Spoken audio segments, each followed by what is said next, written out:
I think also a lot of what you talked about there, and I hope all the listeners picked this up, is that really what we're talking about is authenticity. And I think that's going to be a huge component of this divine human era that you're talking about.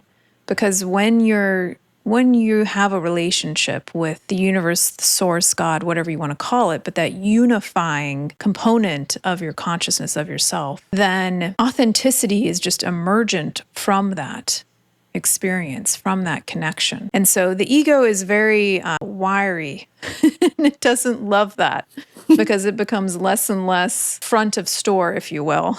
And it is interesting that we're seeing quite a shift in the spiritual community, even as far as leadership and the guru position. And I have a very nuanced perspective on that. I think the guru as a portal, as an activator, as an initiator served a very powerful purpose, but it can also be easily, even for somebody who's spiritually developed, it can be a trap once you start receiving that power.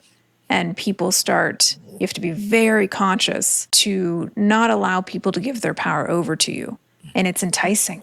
And I think that's what we've seen has happened Yes. quite a bit, especially in the male category. But yes, trauma, I know for me, the most intense traumatic experiences of my life were a massive portal. And I've talked about this with a few people. On the one hand, I know they were a massive portal and it opened up so much. And I can't regret it because I wouldn't otherwise have understood certain things to the degree that I now understand them.